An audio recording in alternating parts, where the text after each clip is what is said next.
Are you early? I don't know what's happening. Oh, am I? Wow, he's early. How you doing? Good. How you guys doing? What's up, man? Larry, how are you? You get a haircut? You got a fresh cut? Yes. Where'd you go to? Only the best for me, Matt. Oh, you just gotta go bald. No thanks.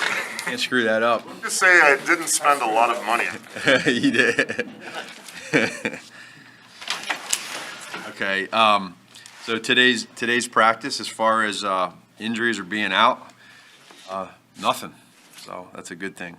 And then we will have the pads on today. Like I said yesterday, we're gonna switch that up, get the pads on, and get going with that. So that should be good for the guys. It was nice to have that walkthrough yesterday and get them back. And now we'll get out there today and get those pads on. So that's all I have. Matt, obviously Saturday night, last audition for all these guys. Are there a couple positions where you have to really pay closer attention because the competition is that tight that even you guys aren't so sure? Yeah, I'd say there's a few. Without getting into too many details, just with other opponents, but we have a couple positions right now that we're looking at that we're keeping an eye on, and even some of that is more depth too, and not so much the starting stuff. But I always look forward to this one because sometimes you get that one, you get that one player that maybe there might be from coaches a little doubt in, and then all of a sudden they prove you wrong, right, in this game.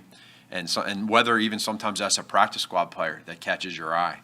And so that to me is something that's important as well. I know, we have a lot of talk about Justin and the quarterback position and everything, but these other guys that are fighting for depth and fighting to make this roster, this is a really huge game for them.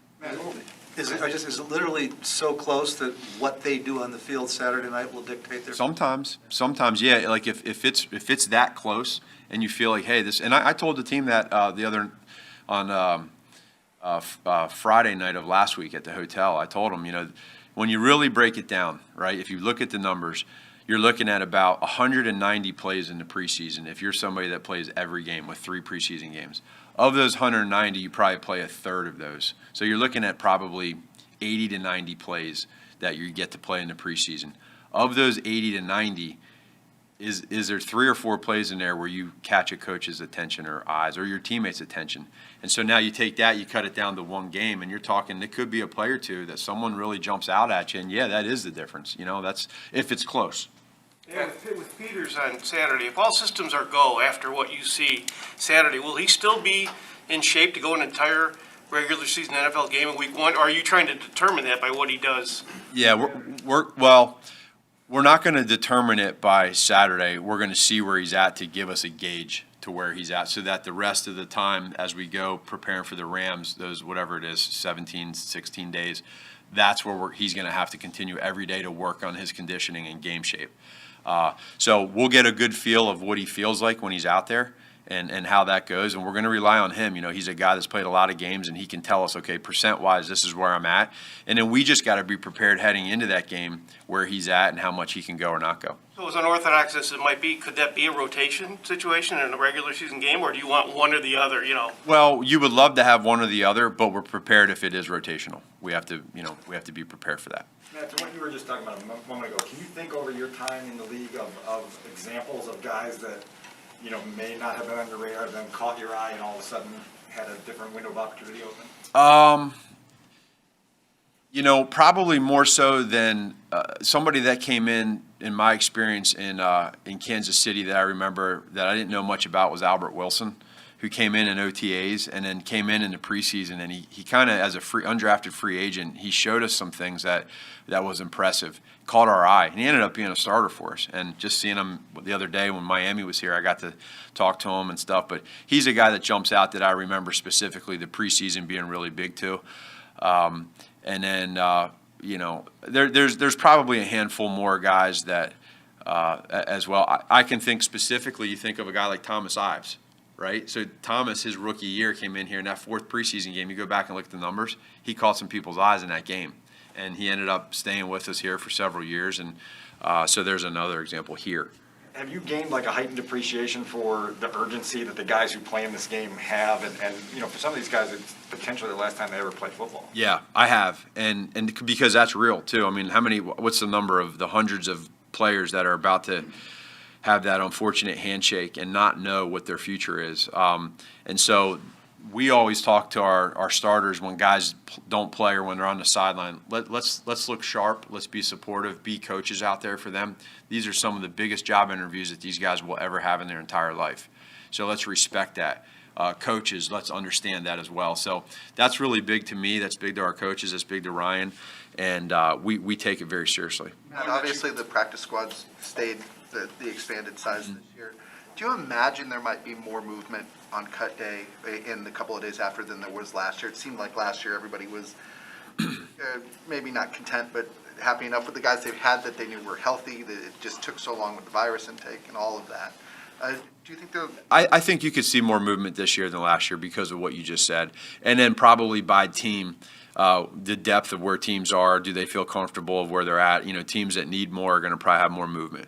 Teams that don't, or if there's a specific spot on your roster that you need something, you could see that if it's generated. But for the most part, I would say probably a little bit more this year. do you have a better sense of what you need because there have been preseason games than you did Yes. this time last year? Yes.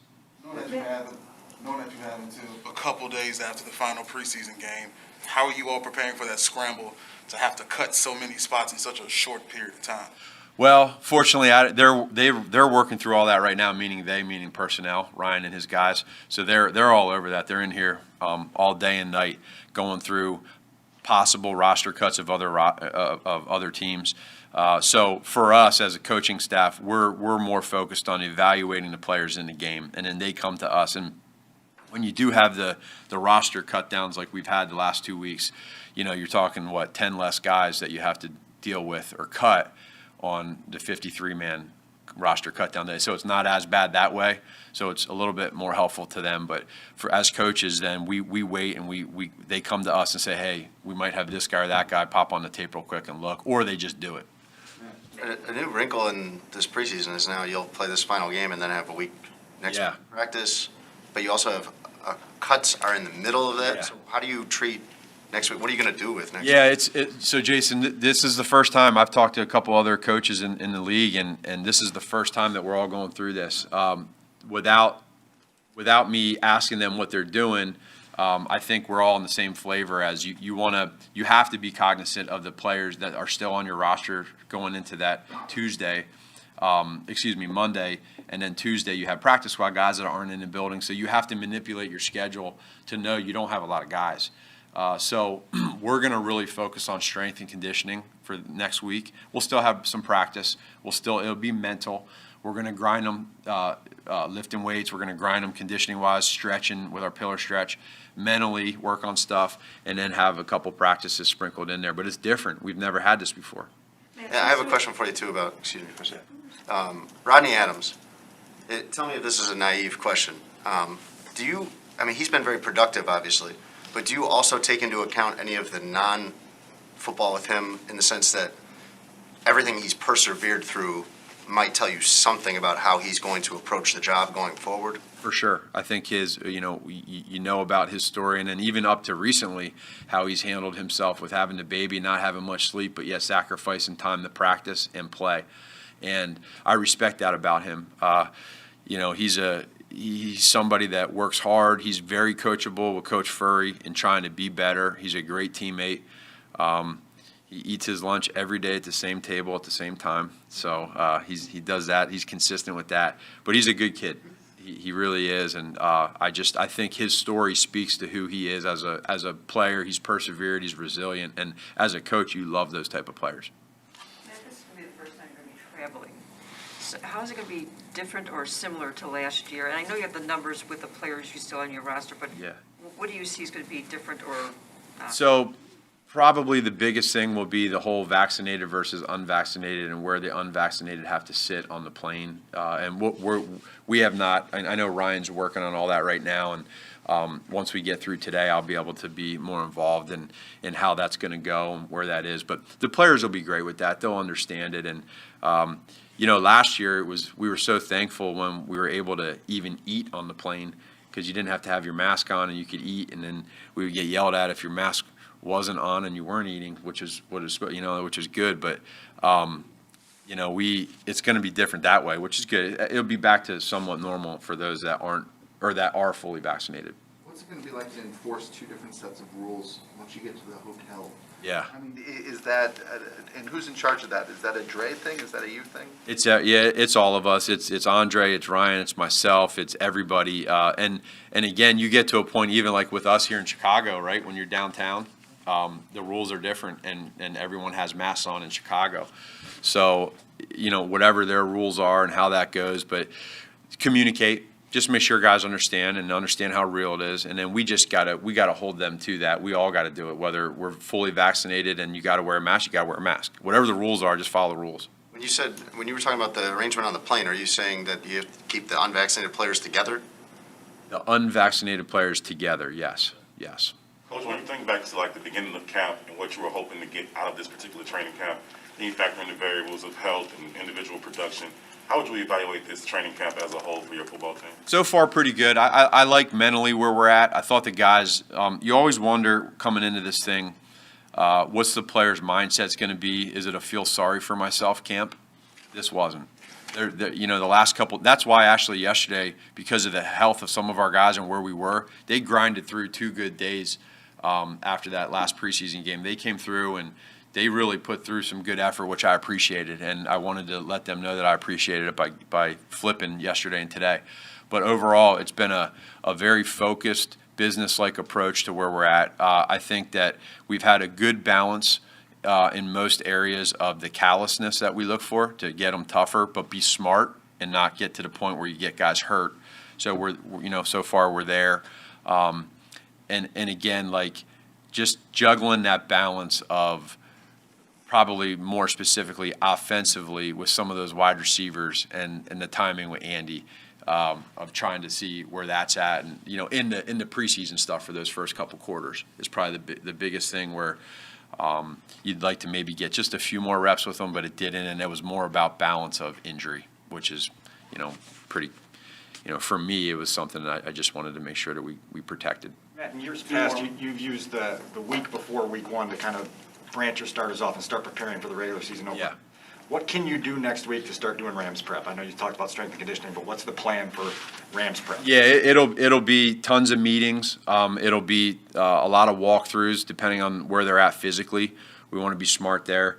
We got to make sure that whatever we're doing is conditioning because you can't lose that conditioning because they also after that week they get 3 days off. Right, and then they come in for a 10-10-10 on that Monday, and then they get Tuesday off again. So conditioning's big, like stay in shape, be conditioned, mental. But then there's always this. It always happens. Is you have that extra week, and you hear some coaches talk about prepping for the Super Bowl, and they talk about what putting in too much stuff, right? So you have to be careful of everything you do is so crazy on putting so much in that you just it's paralysis by analysis. There's a balance of that too. So we want to make sure we're cognizant of that and focus on us too, not just the Rams. Game planning be fully underway next week? Yeah. You talked about injury risk.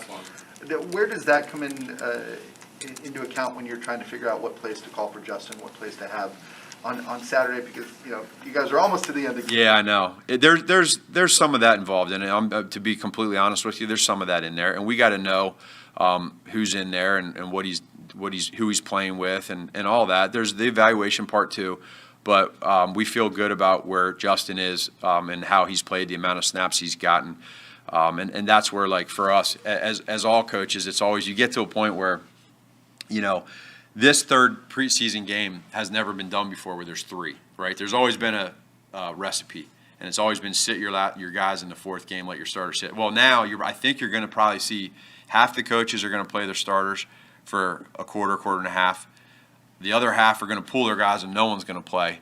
But then what's going to happen in week 1 is the teams that win every one of them are going to be geniuses because they sat their guys, or because they didn't play, because they played their guys because they look good. So that's just how it goes. But we want to go out and play hard and have fun. Is that real wood? Huh? Is that real wood? Yeah, I think so. Thank you. Thanks, man.